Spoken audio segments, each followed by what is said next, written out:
In a valley of the Bavarian Alps, January 1943. Eva Braun has herself filmed for the pleasure of her secret love, Adolf Hitler. Is The Twilight of the Gods by his favorite composer Wagner, which he often listens to in his mountain home, perhaps an omen? For her, he is the Führer, the leader who has conquered Europe and part of Russia, despite setbacks in Moscow and Stalingrad, where the situation is dire.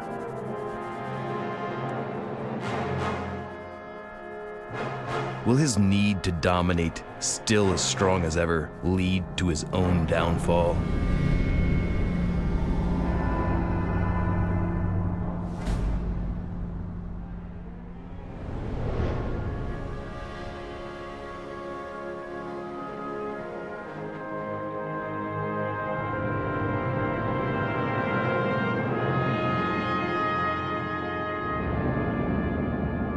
After these first defeats, Hitler prepares for the Great Shock.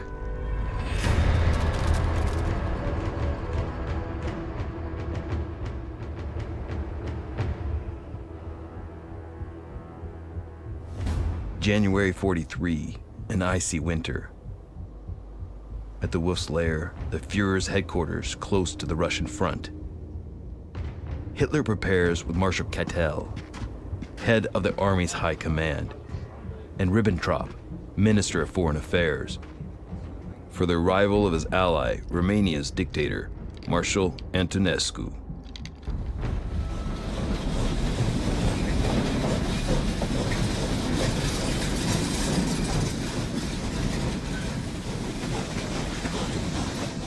Hitler blames him for the Romanian army's debacle at Stalingrad, which according to him has led to the inevitable fate of Germany's 6th Army.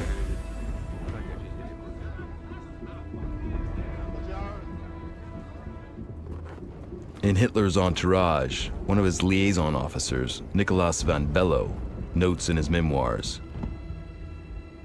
"The longer the fighting in Russia went on, the more unrestrained became his hatred of the Jews. Hitler constantly insists, 'Exterminating the Jews is my mission on earth.'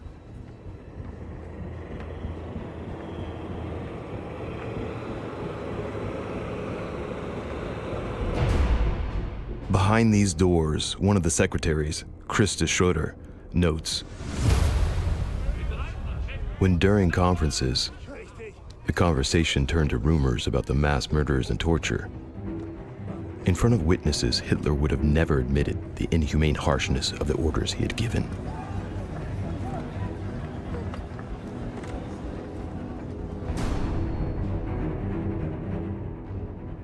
But what does this secretary really know about the roundups, ghettos, deportations, massacres, about all these extermination operations constantly carried out in Russia and occupied Europe?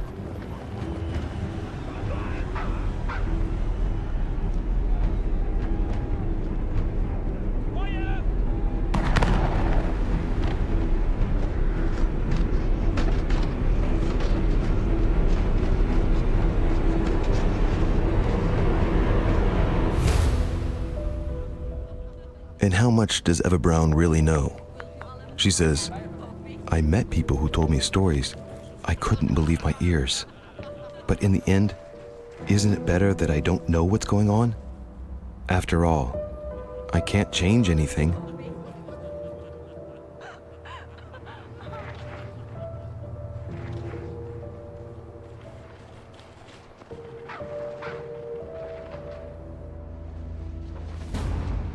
Berlin, March 21st, 1943. Hitler inaugurates an exhibition of weapons seized from the Soviets to cover up the fall of Stalingrad. He is greeted by Marshal Göring, Minister of Aviation, with whom he seized power exactly 10 years earlier.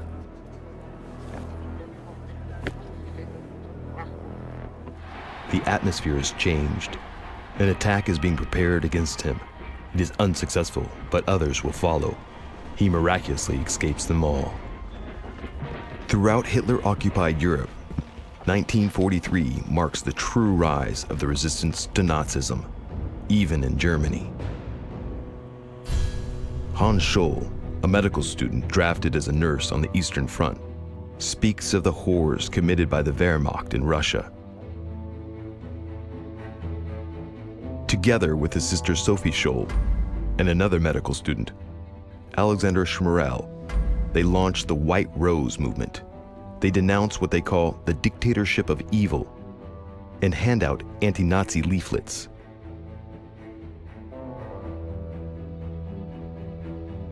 Here's one. It ends as follows. Our people stand against the annihilation of Europe by National Socialism in a renewed affirmation of freedom. They are turned in, arrested, and sentenced to death. Sophie Scholl declares, "What we have said and written, many people feel the same, but they don't dare express it." She is guillotined at the age of 20.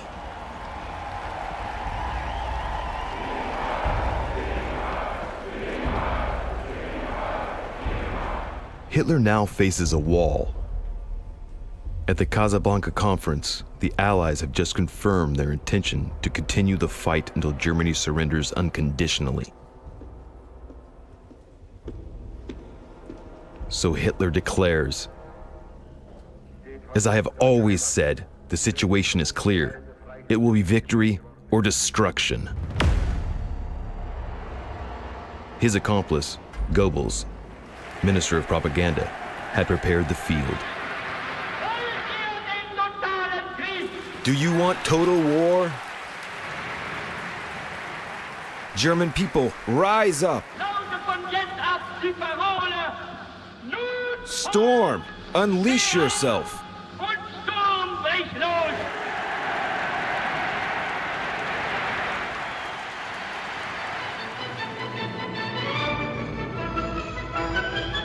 The apotheosis is April 19th, 1943, the day before the Führer's birthday.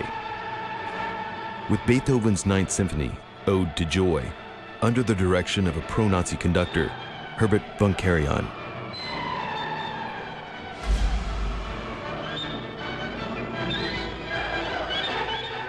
His secretary, Christa Schroeder, writes, Hitler appeared less and less in public as his armies suffered setbacks. Like a reptile that fears the sun, Hitler fled the light. German losses now exceeded 4 million military and civilian dead, wounded, or missing. Christa Schroeder writes about Hitler's diabolical nature. The death of a human being left him absolutely indifferent. He viewed humanity as a long chain of men, and he himself as the first link.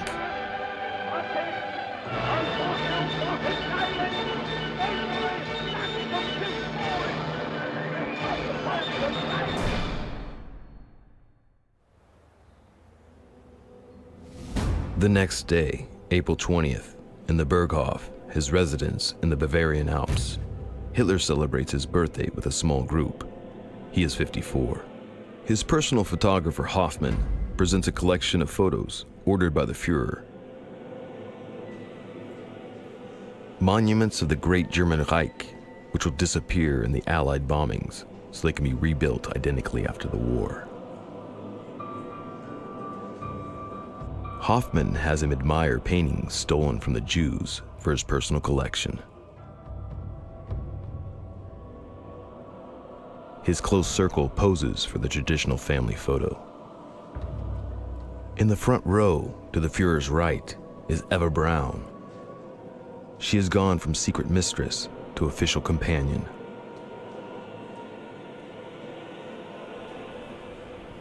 He receives birthday wishes from the staff and their children.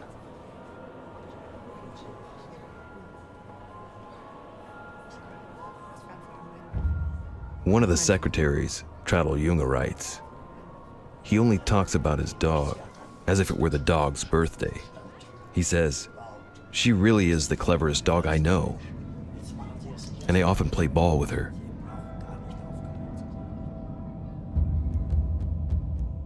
Hitler talks about his dog to avoid talking about the war.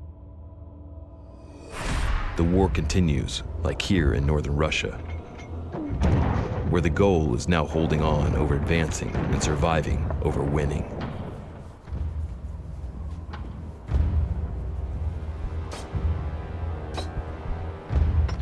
The war continues over a 1,900-mile front, from Lapland to Crimea. Kharkiv is taken and retaken 4 times.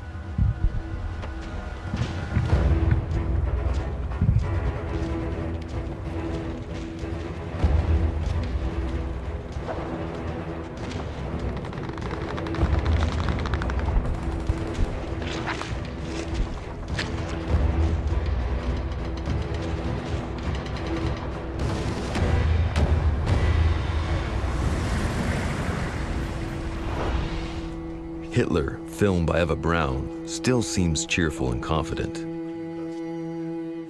This is not just the comedy of power. If he doesn't talk about the war, it's because he now believes he has the means to win, with what he calls his secret weapons. Thanks to this man, Werner von Braun, a young genius at the service of evil, who has designed an invincible weapon, the V2 rocket. He has it built on an island in northern Germany.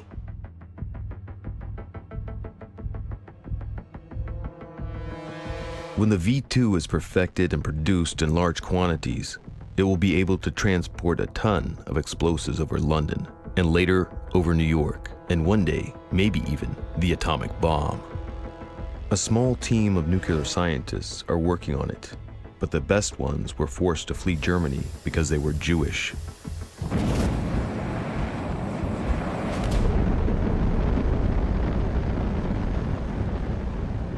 The first trials are far from conclusive.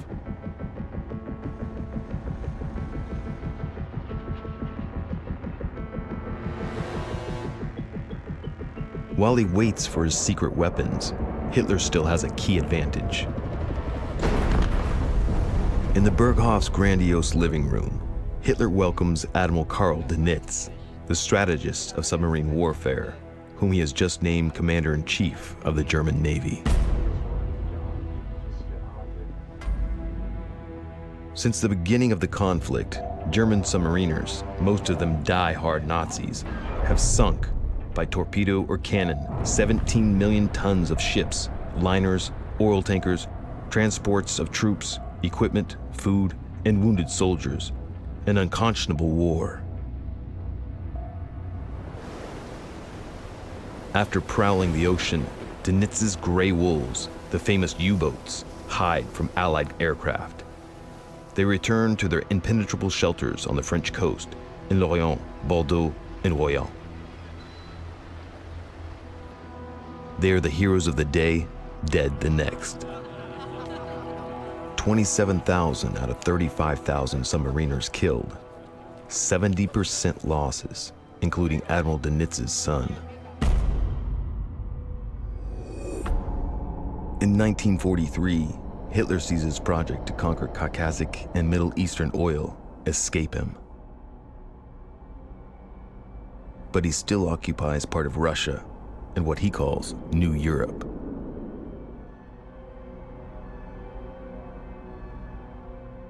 German propaganda continues to celebrate Hitler's idea of a unified Europe, fighting against Bolshevism.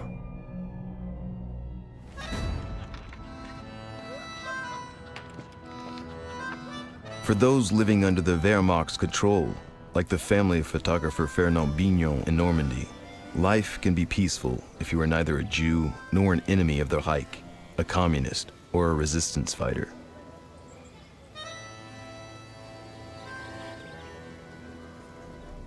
There are many resistance fighters willing to risk being packed into freight cars that transport refugees, like this one, which are also used to deport unfortunate Jews to the death camps.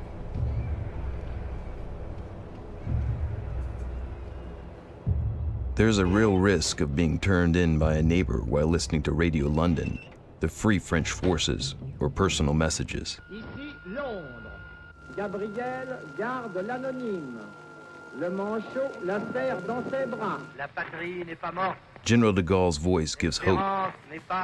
The country is not dead. Hope is not vanquished. Long live France. The majority of the French go with the flow.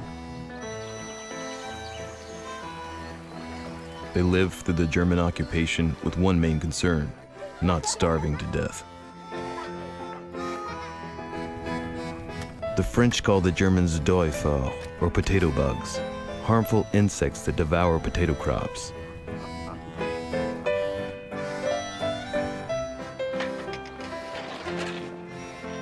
The French cycle across the country. There's not a drop of gasoline left. Ration cards provide meager servings. So people search for a farmer who can sell meat, eggs, and milk. They pick watercress in the rivers and rabbit grass for the small family farm. A spiteful caption, no ration card, and yet rabbit in mustard sauce. Mr. Bignon films his daughters, who have become accustomed to wooden shoes and everything the Germans call ersatz, like fish fat instead of butter. Because Hitler's Reich is also subject to severe restrictions. Now the German women produce shells heavier than their weight for Goebbels' total war that's burning through ammunition.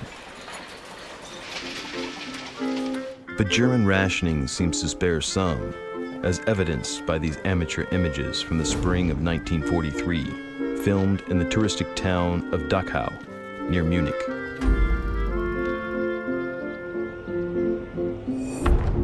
Dachau is also the first Nazi concentration camp, opened only 2 months after Hitler rose to power in 1933. 200,000 deportees pass through this gate that reads, "Work sets you free." Communists, homosexuals, Bavarian Jews, gypsies, Polish priests, many of whom are slaves of the BMW company. They will die of hunger, medical experiments, or under the blows of the SS guards that we see here playing volleyball next to the camp on Sundays.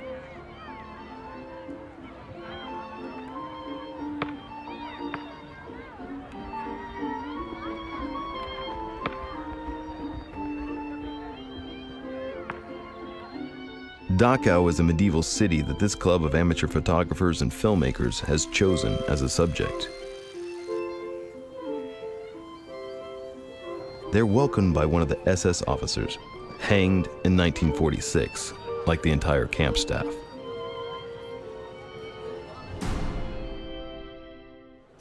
It's a feast, courtesy of the Dachau Guards canteen. These people are Nazis, otherwise they would be rationed like everyone else.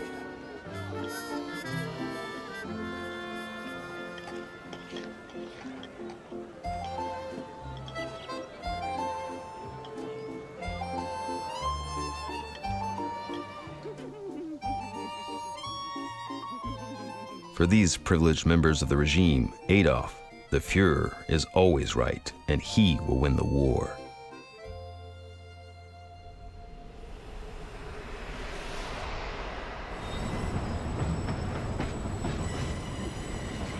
On April 14, 1943, Hitler makes Mussolini come to Germany. His features are drawn and his power is wavering.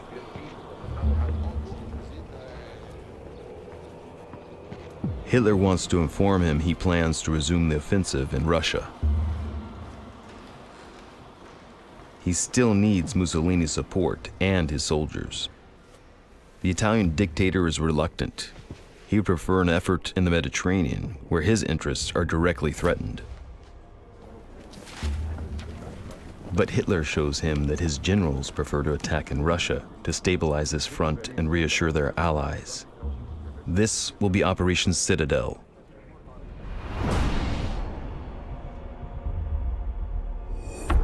An offensive in the center of the front, in the sector of the city of Kursk, where the Russians had managed to advance. The Germans will attack from the north and south with their usual pincer maneuver. Will the world's fate in July 1943 be a battle around the city of Kursk?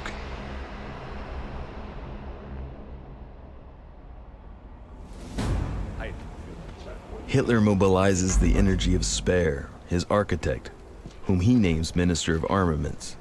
Speer gives a new boost to the German war industry. He has succeeded by working millions of prisoners and deportees to death. He forces the steel industry of occupied Europe to work at full capacity to produce weapons in mass quantity.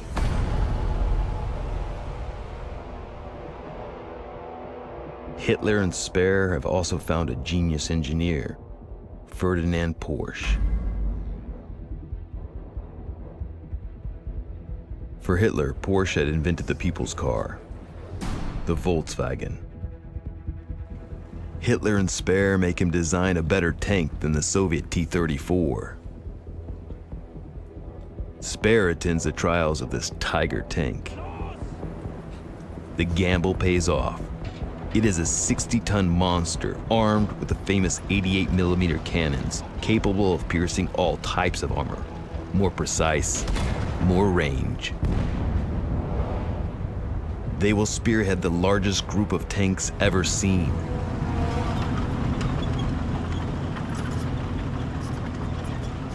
Who can possibly defeat Ferdinand Porsche's Tiger? At the end of June 1943, everything is ready for Operation Citadel. Hitler has gathered 2,700 tanks, 7,000 guns, 2,600 planes, and 800,000 soldiers.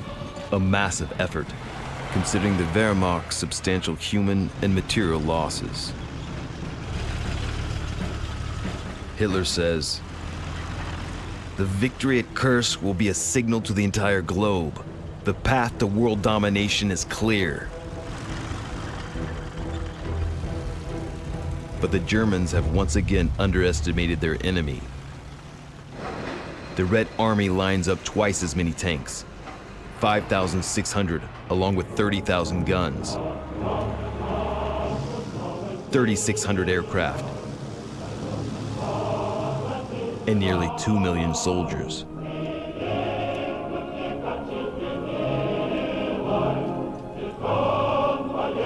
Stalin rallies them. He has his proclamation read. "Do not leave a single meter of our land to the enemy. Be ready for the decisive fight against the Germano-fascist invaders."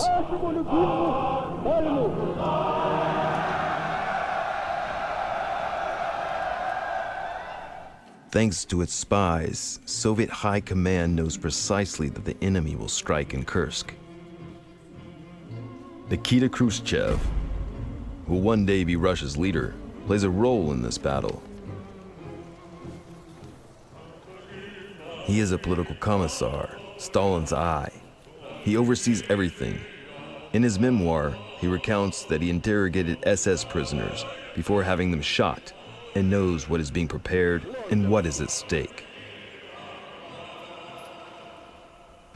He says, "The next 2 or 3 days will be terrible.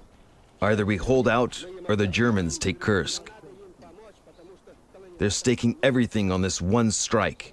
It is a matter of life or death. We must see to it that they break their necks."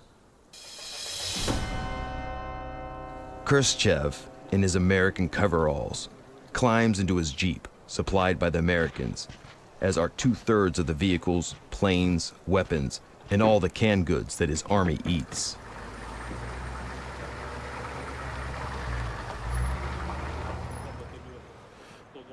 July 4th, 1943.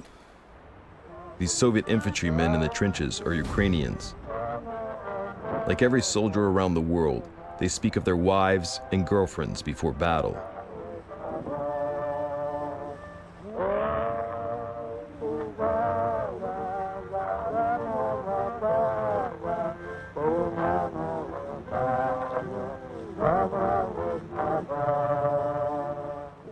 Their general, Konstantin Rokossovsky, had just been warned by Stalin himself that the German assault will take place at night. Across the front lines, the Russians wait.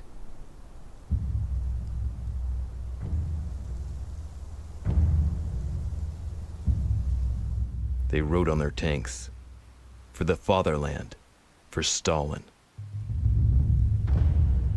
In a short trip to the mountains, Hitler is photographed at the Berghof, looking very relaxed. At his side, Goebbels informs him, "The Russians are running out of human reserves." Goebbels comes to encourage Nazi General Walter Model, from whom defeat is not an option. His soldiers' honor is at stake. Model, under the orders of Field Marshal von Kluge, must attack from the north, starting from Orel. And Manstein will attack from the south to encircle the Russians around Kursk. Marshal von Manstein has his doubts. He believes Hitler has waited too long to launch his offensives and has allowed the Russians to reinforce their troops. Manstein wants more soldiers, younger and younger.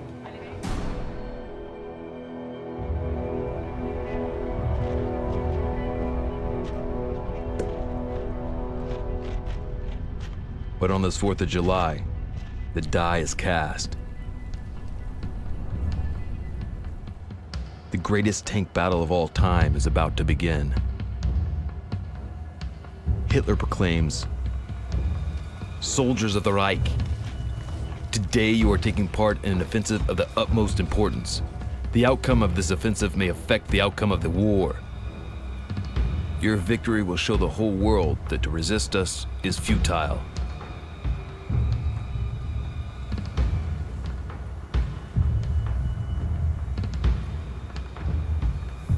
The German attack order is confirmed.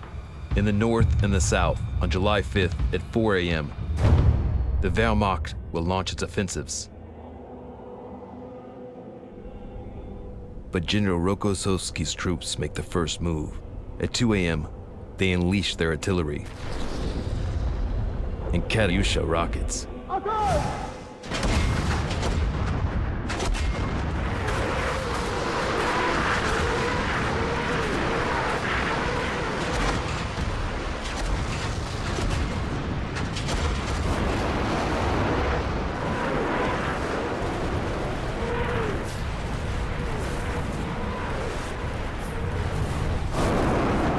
And yet the Russian fire is largely ineffective. And the Germans attack, backed by their tanks, their assault weapons, with their Tigers leading the way.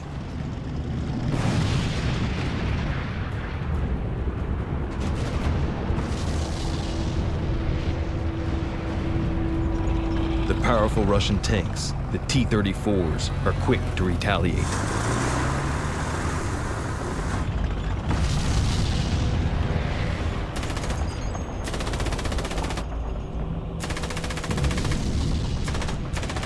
The battle is reminiscent of World War I, says Nazi writer Paul Carell. Despite the tanks, it's a stalemate.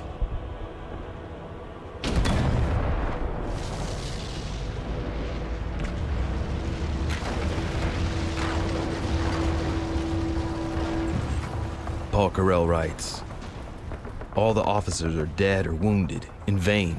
The men rush to conquer a trench. Another trench immediately blocks their way. Battalions are melting like wax." On July 10th, north of Kursk, after 5 days of progress, the Germans are stopped by the violence of the Russian defense. 2 days later, General Model orders a retreat to the starting positions. While retreating, Lieutenant Karl Freigong of the 7th Infantry Division angrily destroys everything that could be used by the enemy. He writes, "We must go back. All these victims died for nothing. All this commitment was in vain. I have wept tears of anger and sadness.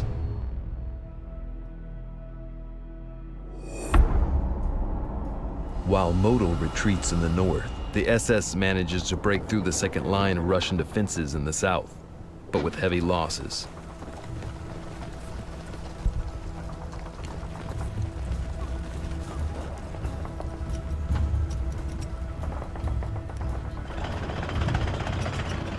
They take many prisoners who are sent behind the lines to the summer wheat fields.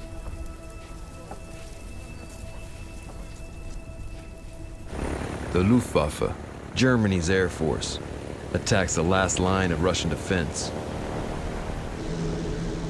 The famous Stuka dive bombers pound Soviet positions. The Battle of Kursk is also a great air battle. The Soviets now have better planes, but are lacking in good pilots and effective tactics. They suffer huge losses.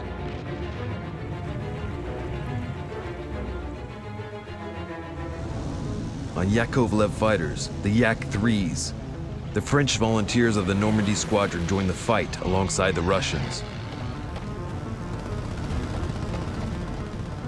Now called the Normandy Niemen Regiment, at the end of the war they will tally 273 victories and 38 dead, including their commander, Major Jean Toulin, killed in the sky over Kursk.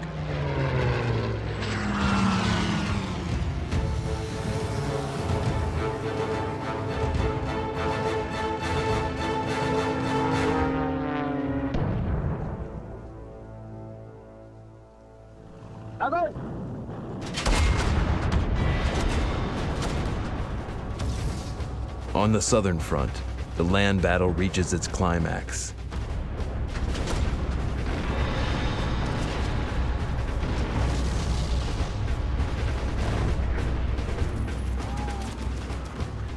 But in the violent fighting, neither side gains the upper hand, and the worst is yet to come.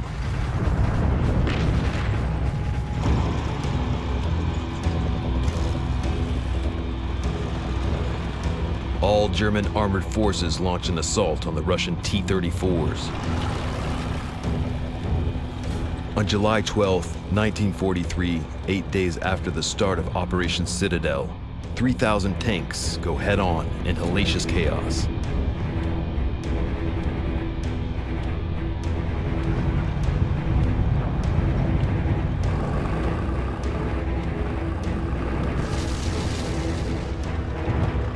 This is Soviet tank commander Yevgeny Shkurtilov's first battle.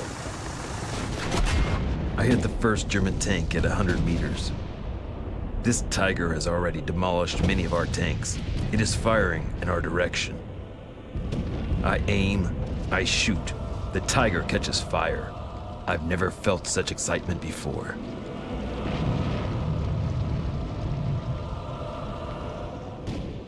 German tank driver Wilhelm Reis says, T-34 straight ahead. The shells are frantically passed to me. I load them into the gun, and the captain keeps shouting, "Shoot! Shoot!" The Russians keep getting closer. After the fourth shot, the T-34 stops. It has 5-centimeter holes in its flank.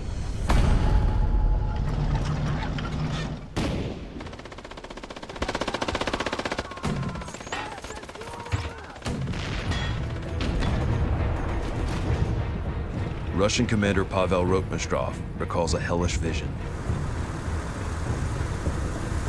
The battlefield is overrun by swirls of smoke and dust. The earth is shaken with explosions. Tanks collide with each other and get stuck. They can't back up. They fight to the death, shooting until they're blown to bits.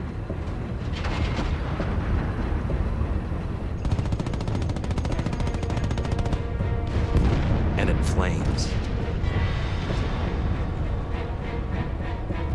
Tanks fire at each other at close range. Some of them end up colliding or rolling on top of one another.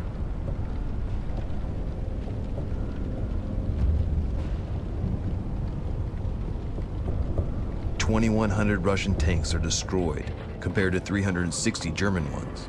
A clear-cut victory.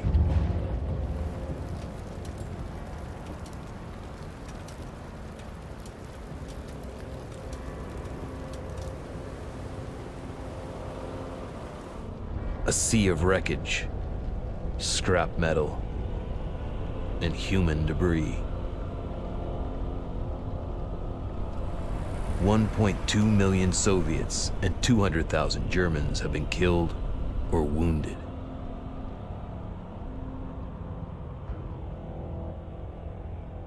The famous SS general Sepp Dietrich, so close to Hitler, tells his officers, "Tonight we shall dine in Kursk." And yet, to everyone's surprise, Hitler, smiling, summons his generals. He orders them to stop fighting and return to their starting positions, not to take Kursk. So close to the goal, General Sepp Dietrich does not understand.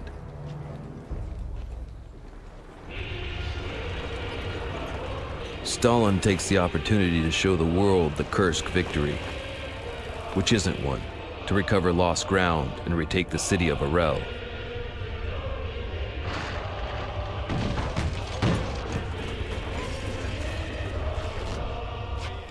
Stalin institutes a salvo of cannons to celebrate each victory.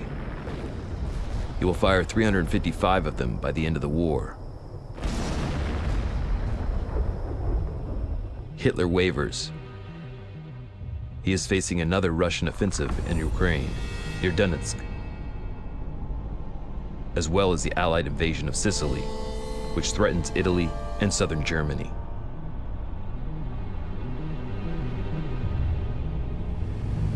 For Hitler, the danger is so serious that he takes the risk of flying to northern Italy to meet his longtime ally, Mussolini.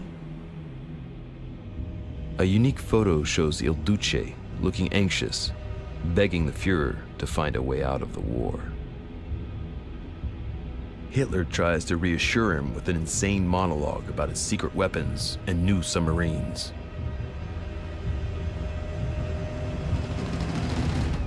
Roughly 100 large ocean-ready submarines are under construction.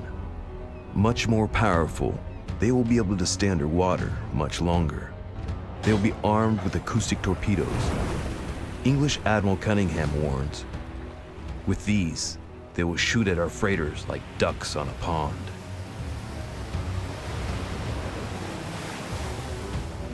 Churchill writes in his memoirs, "This whole war depends on the Battle of the Atlantic." And he adds, "The only thing that really frightens me are the German submarines." Most submarines are built in the port of Hamburg, Germany's second largest city.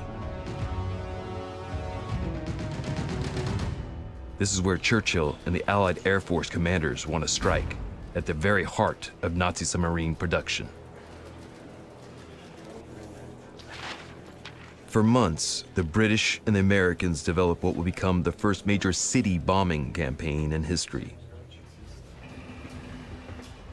Each plane will carry a carefully measured mixture of explosive and incendiary bombs. The logic of war leads to this terrible undertaking, patiently calculated and perfected to produce maximum devastation.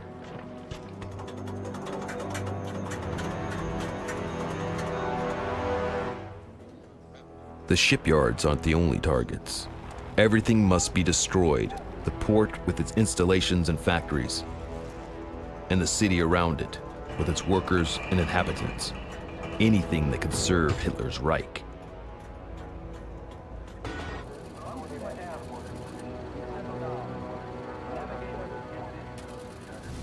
On July 25th, 1943, the British and the Americans launched 1,000 four-engine bombers over Germany.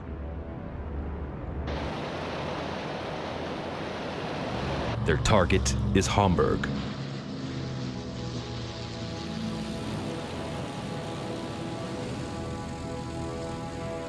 This armada spreads across 6 miles of sky. The bombers take turns for 8 days. these young crews sacrificed themselves to accomplish this deadly mission against the German population.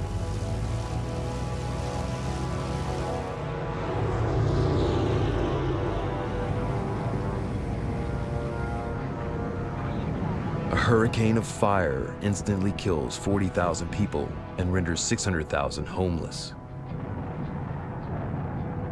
The man who organized this terrifying raid is General Arthur Harris. He writes, "The Nazis entered this war under the rather childish delusion that they were going to bomb everyone else and nobody was going to bomb them. In Rotterdam, London, Warsaw, and half 100 other places, they sowed the wind, and now they're going to reap the whirlwind."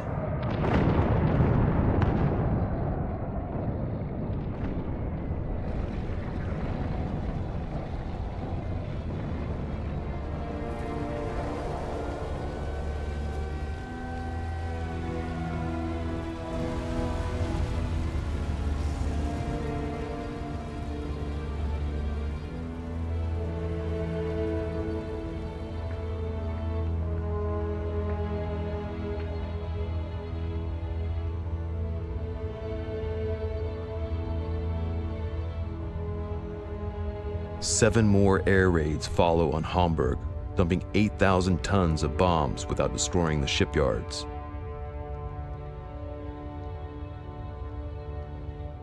The German people have now been plunged into the misery of war.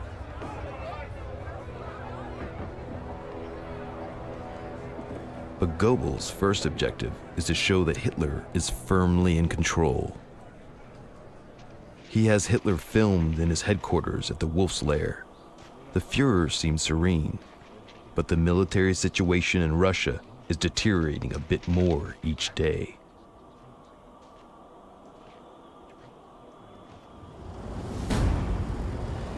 Hitler must go to Russia to meet with Marshal von Manstein, who commands the Southern Front in Ukraine.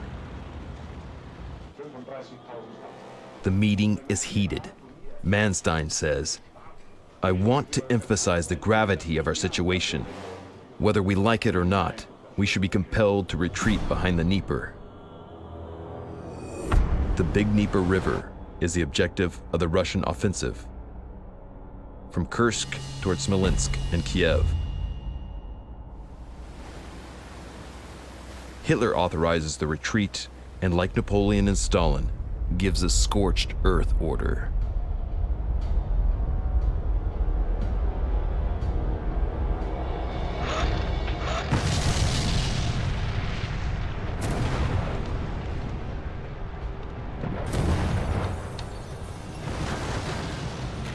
The great Russian writer Vasily Grossman testifies to the Nazis' savagery. "I visited the beautiful fertile Dnieper Valley, transformed by the fascists into a hell of suffering and torture.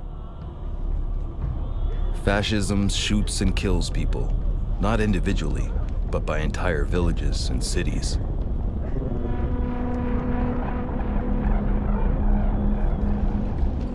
Flamethrowers and machine guns with incendiary bullets burn dozens of flourishing villages, demolish streets, neighborhoods, whole towns.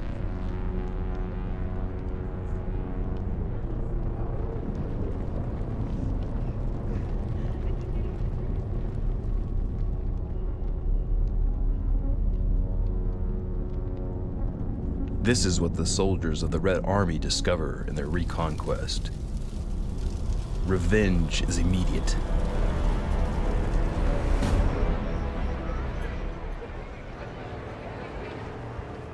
The Stalinists also want to regain control of the people after 2 years of German occupation. They organize large demonstrations and try those who have sympathized with the enemy. All the trials end in execution or deportation to the gulags.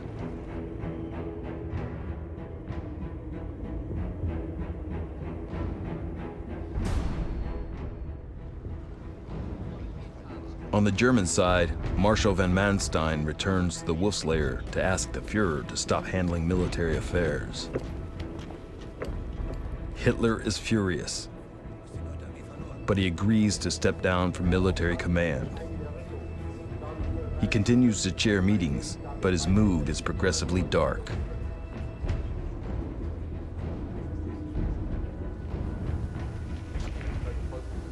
His favorite secretary, Krista Schroeder, says, he played with his dog, a gift from Bormann. He ate his meals alone, and he forbade us to talk about the war.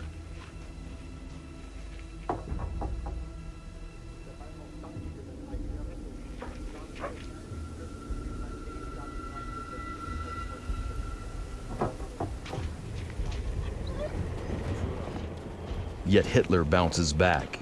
He gives SS officer Otto Skorzeny a mission.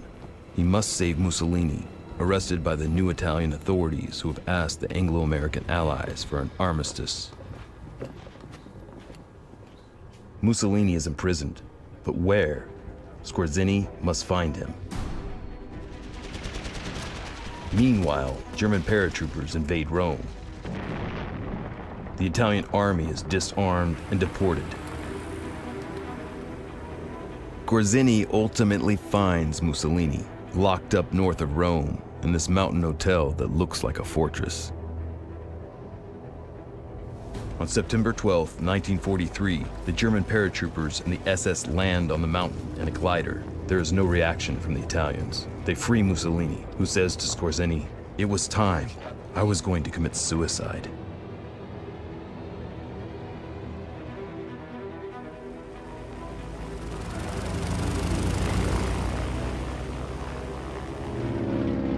In the various planes taking him to Germany, Mussolini explains that the Italian armistice included him being turned over to the Allies. But when he is brought to Hitler, he understands that his fate will be no better. Hitler wants this exhausted, defeated man to still be of use to him. He pushes him to create a counter-government in northern Italy, now occupied by the Germans.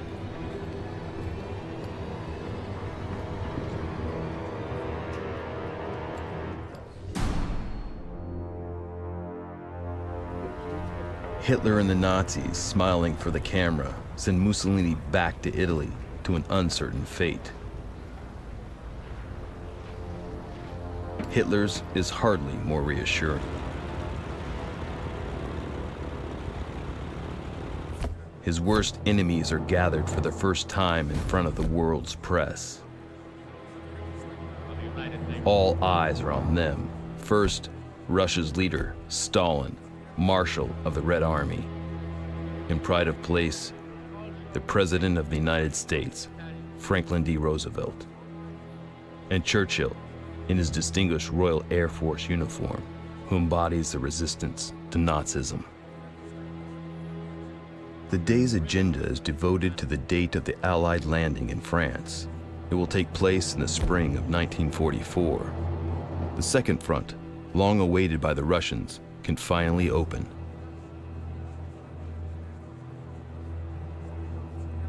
Stalin has no doubt about the outcome of the war. He declares, "After the victory, we will have to shoot all German officers, 50,000. Churchill, horrified, replies, "I prefer to be shot than to sully my country's honor."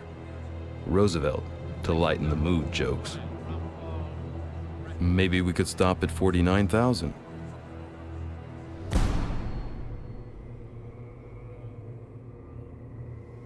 For the first time since the beginning of the war, Hitler spends Christmas alone in his bunker, on his cot. He wants to show his solidarity with the soldiers on the front.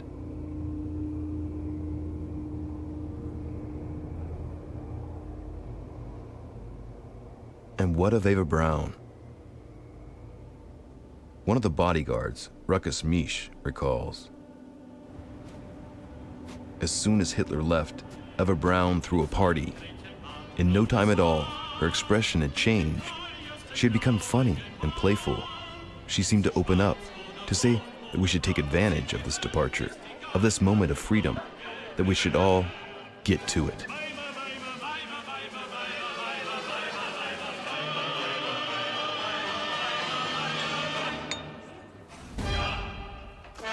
The Germans begin the new year by digging shelters.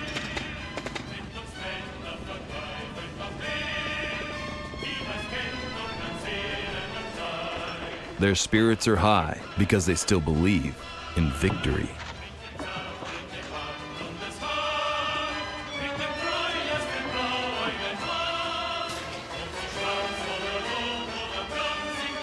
Hitler says, Germany will rise from its ashes, more beautiful than ever.